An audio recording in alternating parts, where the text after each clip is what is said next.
آگے چلیں 88 میں چلیں، اور جو ایمان لائے گا اور عمل نیک کرے گا، اور ساتھ میں وہ یہ بھی کہہ رہے ہیں کہ جو صالح عمل کرے گا اور ایمان لائے گا اس کا بہت اچھا بدلہ ہوگا، اس کا بدلہ اللہ تعالیٰ ہم بھی اچھا دیں گے، یعنی اللہ تعالیٰ بہت اچھا دیں گے، اس کا بدلہ جزاء الحسنہ، یعنی اللہ تعالیٰ بہت اچھا دیں گے، اس پر کسی کی طرح کی سختی نہیں کریں گے بلکہ اس سے نرم بات کیا کریں گے. یعنی کہ نیک عمل کا، برائی کا پہلے اس نے کہا کہ یہاں بھی پنشمنٹ، دنیا میں بھی عذاب میں ہوگے، آخرت میں بھی، لیکن نیک عمل کا اس نے یہ کہا کہ اللہ تعالیٰ کے ہاں تو بہت اچھا ہوگا. پہلے یہ بتایا کہ اللہ اس کو بہت وہ کرتا ہے، تو اللہ تعالیٰ اس کا بہت اچھا اجر دے گا، حسنہ اچھا اجر دے گا، اور دنیا میں بھی اس کا تمہیں بہت ہی اچھا عمل ملے گا، یعنی دنیا میں بھی اچھا عمل ملے گا اور آخرت میں بھی حسنہ، یعنی جزاء الحسنہ کیا ہے، یعنی جنت ہے، یعنی آخرت میں جنت مل جائے گی اور دنیا میں بھی اس کو تمہارے لیے آسانی پیدا کر دیں گے. یعنی کہ اللہ تعالیٰ پھر اس بندے کے لیے آسانی پیدا کر دیتا ہے جو نہیں کیا کرتا ہے. 89 میں چلے، پھر اس نے ایک اور سامان کیا سفر کا، پھر وہ آگے پھر چل پڑا، وہیں رکا نہیں رہا کہ اب یہ فتح کر لیا ہے اب تھوڑا انجوائے کرے یہ، پھر وہ واپس آگے چل پڑا. یعنی اپنے مینس کو اس نے پراپرلی یوز کیے. اب کوئی ٹیکنالوجی آئی، کوئی کہتے ہیں ہم ٹیکنالوجی یوز نہیں کرتے، بھائی کیوں آپ اپنا وقت ضائع کریں، ہم پیدل چلے جاتے ہیں، ہم جو ہے مسجد میں زیادہ ثواب ہوگا. جب آپ کے پاس گاڑی، آپ گاڑی میں جائیں، کیوں وقت ضائع کریں. تو حضور صلی اللہ علیہ وسلم کے پاس بھی جن کے پاس سواری تھی سواریوں میں جاتے تھے. تو اگر آپ کے پاس مینز ہے تو اس کو یوز کریں. تو پھر وہ تو آگے چلا پڑے کیونکہ اس کے پاس مینز تھے کہ وہ اور بھی فتوحات کر سکتا، تو اس نے اپنے مینز یوٹیلائز کیے. 90 پہ چلیں، یہاں تک کہ سورج کے طلوع ہونے کے مقام پر پہنچا تو دیکھا کہ وہ ایسے لوگوں پر طلوع کرتا ہے جن کے لیے ہم نے سورج کے اس طرف کوئی اوٹ نہیں بنائی تھی. تو بیسیکلی وہاں پہنچا، یعنی پہلے غروب تو ویسٹ پہ ہوا تھا سورج، پہلے وہاں گیا تھا، آپ کہاں پہنچا؟ ایسٹ پہ، جہاں سے سورج طلوع ہوتا ہے. تو ایک ایسی قوم دیکھی جس کا سورج سے کوئی پردہ نہیں تھا، یعنی کہ کوئی پردہ نہیں تھا، یعنی کہ یا تو ان کے گھر تھے، ان کے اوپر چھتیں نہیں تھی، ستر نہیں تھا نا، ستر تھا نا، تو ستر نہیں ہے، تو کوئی ستر نہیں تھا، کوئی کور نہیں تھا، یا کوئی زمین پہ پہاڑ یا درخت نہیں تھے جو ان کو دھوپ سے بچاتے، ڈائریکٹ دھوپ کی ساتھ انٹریکشن تھی، یا پھر کپڑے نہیں تھے کہ سورج کے سامنے ان کو اتنی وہ بیکورڈ قوم تھی، ان کو پتہ نہیں تھا کہ خود کو کیسے بچاتے ہیں. تو مطلب ایک وحشی سا قبائل تھا، سمجھ لیں. تو پھر 91 پہ چلیں. حقیقت حال یوں تھی کہ اور جو کچھ اس کے پاس تھا ہم کو سب کی خبر تھی. تو اللہ تعالیٰ سب جانتا ہے کہ ان کا کس طرح سے ان کا معاملہ تھا، تو اللہ تعالیٰ کو ہر چیز کی ان کو اس کی خبر تھی. پھر اس نے 91 ایسے لوگوں کے پاس گیا تو اللہ تعالیٰ کو ان کی بھی پتہ تھی ان کو. تو پھر ظاہر سی بات ہے کذالک آیا ہے نا، حقیقت یہ تھا کہ ان کے حال کی سب کو خبر تھی. تو وہاں بھی اس نے یعنی ایسے ہی کیا کہ ان کو بتایا کہ ظلم نہ کریں، حق پہ رہیں، اور اس کو بھی فتح کر لیا ہوگا. پھر اس نے ایک اور سامان کیا 92 پہ، پھر وہ آگے پھر چل پڑا، یعنی کہ پھر اس نے اس کو فتح کر لیا ہوگا اور پھر آگے چلا گیا اور جہاں پہ پھر اور علاقے فتح کرے. تو 92 پہ چلیں، 90 سامان کیا. 93 پہ چلیں، یہاں تک کہ دو دیواروں کے درمیان پہنچا تو دیکھا کہ ان کے اس طرح کچھ لوگ ہیں کہ یہ بات کو سمجھ نہیں سکتے. تو اب وہ کہاں پہنچا ہے؟ وہ ایسی جگہ پہنچا ہے 93 میں کہ جو دو پہاڑوں کے درمیان ایک جگہ ہے، جو پہاڑوں کے درمیان ایک جگہ ہے، اور ایک قوم ہے جو کہ ان کی طرف کچھ لوگ ہیں کہ بات کو سمجھ نہیں سکتے، یعنی لینگویج بیریئر ہے، کس طرح وہ ان کی بات سمجھ نہیں سکتے. یعنی وہ مینس تو یوز کرے گا لیکن وہ اس طرح کے لوگ ہیں کہ وہ اس کی بات ہی سمجھ نہیں سکتے، وہ کیا کرتے ہیں اور کیا نہیں. لیکن سم ہو پھر انہوں نے اپنے مینس کسی طرح یوز کیے ہوں گے. پھر 94 میں ان سے کسی طرح ٹرانسلیٹر کوئی ہوگا یا کسی سے بات کی ہوگی یا اشاروں سے سمجھایا ہوگا. تو وہ کس طرح ہیں؟ 94 ان لوگوں نے کہا ذوالقرنین یاجوج اور ماجوج زمین میں فساد کرتے ہیں، بھلا ہم آپ کے لیے خرچ کا انتظام کر دیں کہ آپ ہمارے اور ان کے درمیان ایک دیوار کھینچیں. انہوں نے دیکھا اتنا بڑا عالیشان بادشاہ آیا، ظاہر کتنی فوج کے ساتھ آئیں گے، تو انہوں نے بتایا کہ ہمارے اس علاقے میں یاجوج ماجوج دو قبیلے ہیں، ایک قوم نہیں ہے، دو قبیلے ہیں، ایک یاجوج ہے ایک ماجوج ہے. یہ ایسے ہیں جو فساد کرتے ہیں، یعنی تنگ کرتے ہیں. یہ فساد وہ یعنی خون ریزی کرنا، ظلم کرنا، سارے فصل خراب کرنا، مطلب نقصان کرنا انسانوں کا.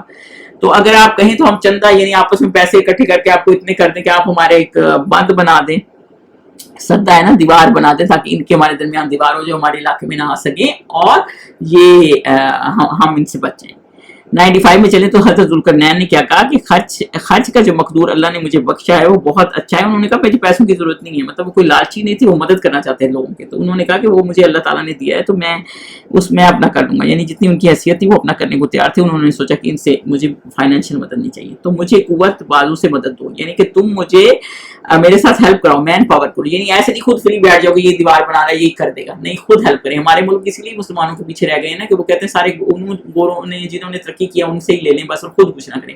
جب خود بھی محنت کریں تو ان کو سکھا رہے ہیں کہ کیسے بنانی ہے، کہ اگر پھر کبھی کوئی معاملہ ہو تو ان کو آتا ہو، یعنی لوگوں کو ٹرین کریں. تو انہوں نے کہا تو تم مجھے تو قوت سے مدد کرو، میں تمہارے اور ان کے درمیان ایک مضبوط اوٹ بنا دوں گا. ردما ہے نا، مطلب ردما اس کو کہتے ہیں یعنی تہ بت ہے دیوار. انہوں نے سدا کہا تھا نا ایک دیوار، تہ بت ہے مطلب مضبوط دیوار بنا دوں گا. یعنی وہ لوگوں کی مشکل سمجھ رہے تھے اور ان کو ان کی مدد کرنے کے لیے تیار تھے. 96 میں چلیں تو تم لوہے کے بڑے بڑے تختے لاؤ. انہیں بھی کام لگایا کہ بڑے بڑے تختے لاؤ، یہاں تک کہ جب اس نے دونوں پہاڑوں کے درمیان کا حصہ برابر کر دیا. یعنی کتنا اونچا پہاڑ ہوتا ہے، دو پہاڑوں کے درمیان رکھتا تھا نا، تو دونوں دیواروں کے درمیان انہوں نے ایسے اونچے تختے رکھ دی کہ اونچے پہاڑ کی اونچائی تک پورے تختے رکھ دیے. یعنی لوہے کی پوری چادریں بچھا دی. آپ یہ سوچیں اس زمانے میں کتنے ٹیکنیکلی لٹ تھے اور کتنے اللہ تعالیٰ نے ان کو دنیا کا بھی علم دیا ہوا تھا. دونوں کے درمیان کا حصہ پہاڑوں کا برابر کر دیا اور کہا کہ اس کو دھو یعنی پھر اب اس کو آگ لگائیں تاکہ وہ میلٹ ہو جائے. یہاں تک کہ جب اس کو دھو کر آگ کر دیا تو کہا کہ اب میرے پاس تانبا لاؤ، اس پر پگھلا کر ڈال دوں.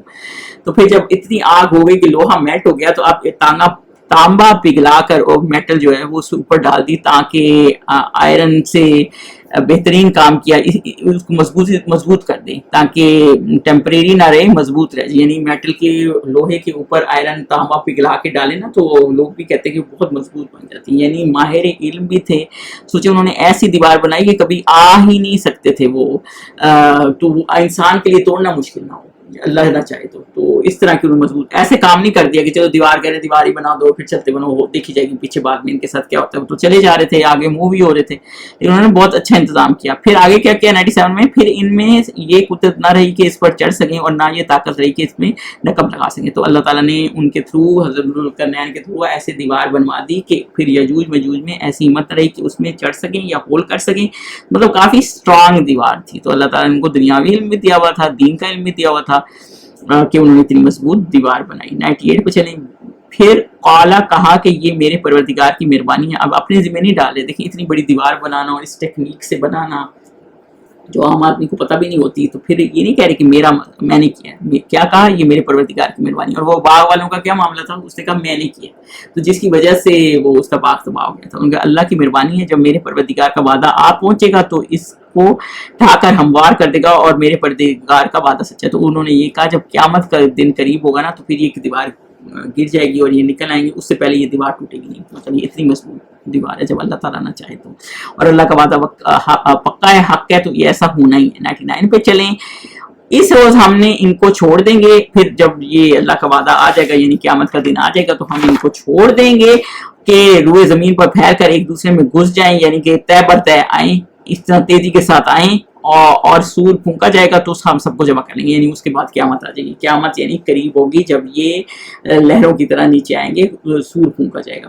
تو بیسیکلی یہاں ہم نے جو بیسک پڑھا ہے نا وہ ہے یاجوج ماجوج کا قصہ. یہ دو قومیں تھیں جو ان کا قصہ دو صورتوں میں آیا ہے. ایک سورہ انبیاء میں آیا 95 96 میں آیا ہے، اور ایک سورہ القاف میں ابھی ہم پڑھ رہے ہیں. اور اس میں یہی تھا کہ یہ ایک فسادی قوم تھی. اور کچھ تفاسیر میں ایسے آتا ہے، اب یہ ڈیفرنٹ تفاسیر ہیں، آپ ضروری نہیں آپ اس پہ بلیو کریں، قرآن میں اس کا اس طرح ذکر نہیں ہے، نہ حضور صلی اللہ علیہ وسلم نے اس طرح کیا ہے. لیکن کچھ تفسیر میں ایسے ہے کہ یار یہ انسان کے بچے اور جنات کے بچے مل کے، یعنی ماں کی طرف سے انسان کے بچے ہیں، باپ کی طرف سے جنات کے بچے ہیں، تو ایسے ہیں کہ کہیں سے کٹ جاتے ہیں تو دوبارہ بڑے ہو جاتے ہیں، انسان بن جاتے ہیں، جبکہ انسان ایسے نہیں ہے. تو اس سے لگتا ہے یہ ان کی اس طرح کی کوئی قوم اللہ تعالیٰ نے بنائی ہے. لیکن اللہ تعالیٰ نے اس میں یہ بتایا کہ ہر کسی کا کسی کو علم نہیں ہے. یہ کوئی ایسی دیوار نہیں ہے جس کو دنیا میں کوئی جان سکا. جیسے مربوطہ ٹرائنگل ہے، بہت سی چیزیں ہیں جو جس کا دنیا میں یہ دنیا میں ہی ہے لیکن ان کا کسی کو پتہ نہیں ہے. جب اللہ تعالیٰ چاہے گا ان کا پتہ کرائے گا.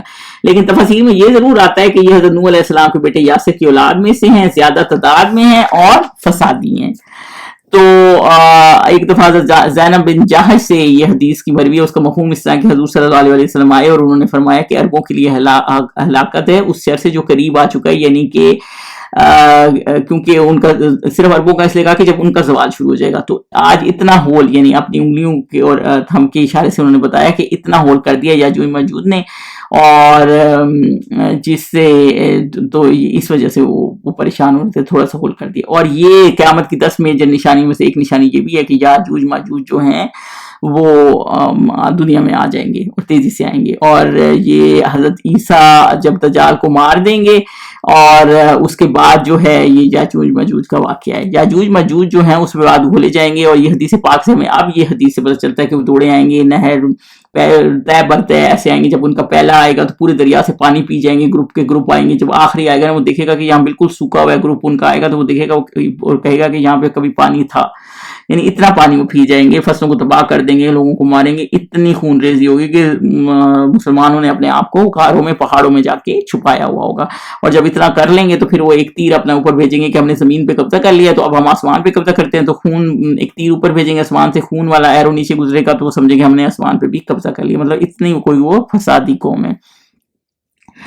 اور یہ اس وقت کا واقعہ جب دجال کو حضرت عیسیٰ آئیں گے اور وہ دودھ کے مقام پہ اس کو قتل کریں گے اور پھر وہ پہاڑ طور پہ چلے جائیں گے جب یہ فتنہ ہوگا. پھر وہ اللہ تعالیٰ سے دعا کریں گے تو جس سے پتہ یہ چلے گا، کیونکہ اس میں اللہ تعالیٰ نے کہا کہ ایک ایسی قوم اللہ تعالیٰ چھوڑنے والے ہیں جن کی طاقت انسان میں لڑنے کی نہیں ہے. اس لیے حضرت عیسیٰ نہیں لڑے. اور اس لیے آپ یہ بھی سوچیں کہ حضرت ذوالقرنین نے بھی ان سے لڑائی نہیں کی کہ فسادی قوم ہے، کیونکہ یہ وہ قوم نہیں تھی کہ جن سے لڑائی کی جاتی.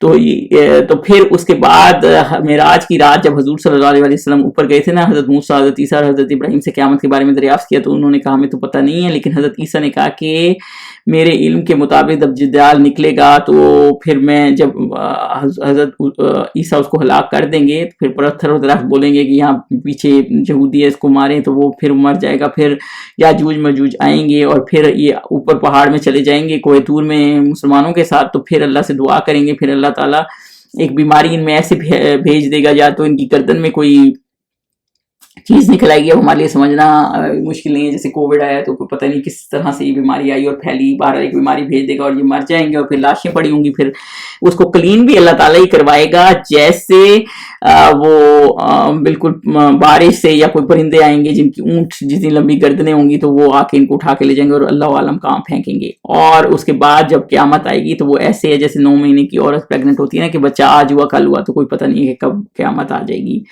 اور اس طرح. اور دوسری بات یہ ہے کہ ہر روز جو ہے دیوار کھودتے ہیں یہ یاجوج ماجوج اور ذرا سا کام کرتے ہیں اور چلے جاتے ہیں، کیونکہ شام ہو جاتی ہے اور سردار کہتا ہے اب چلو صبح سے کریں گے. صبح سے پھر وہ دیوار ویسے ہی کھڑی ہوتی ہے اور پھر وہ کر نہیں سکتے کیونکہ وہ انشاءاللہ نہیں کہتے، اور جس دن وہ انشاءاللہ کہہ دیں گے اس دن وہ باہر نکل آئیں گے. اور پھر حضرت عیسیٰ جب پہاڑ میں ہوں گے اور جب انہیں پتہ چلے گا یاجوج ماجوج کلیئر ہو چکے ہیں، پھر وہ ایک بندہ بھیجیں گے، وہ اطلاع دے گا کہ لاشیں ہوں گی اور پھر حضرت عیسیٰ کے سارے مر چکے ہیں. اور پھر حضرت عیسیٰ باہر آئیں گے اور پھر زمین میں اتنی برکت ہوگی کہ ایک انار پورے گھر آنے کو پورا ہو جائے گا. یہ باقی ساری باتیں غیب کی ہیں، اب اللہ تعالیٰ بہتر جانتا ہے. اور وہ جو حدیث ہے کہ 1000 میں صرف 999 جو ہیں وہ دوزخ میں جائیں گے، ایک بچے گا، تو ان میں سے یہی وہ معاملہ یہ یاجوج ماجوج کا ہے، کیونکہ یہ تعداد میں بہت زیادہ ہوں گے. اس کا یہ مطلب نہیں ہے کہ مسلمانوں میں اتنے زیادہ جو ہیں وہ کفر کی طرف چلے جائیں گے. تو یہ اس حضرت ذوالقرنین کا قصہ تھا جو ہم نے یاجوج ماجوج کا بھی ساتھ پڑھا کہ جو بہت اہم ہے، اور یہ ایک بہت اہم فسادی مسئلہ ہے جو اس طرح سے قیامت کے قریب یہ واقعہ پیش آئے گا. اور اس کے لیے حضرت ذوالقرنین کی اللہ تعالیٰ نے علم ان کو اتنا دیا کہ انہوں نے ان سے یہ دیوار بنوائی. سبحانک اللہم و بحمدک اشہد ان لا الہ الا انت استغفرک و اتوب الیک.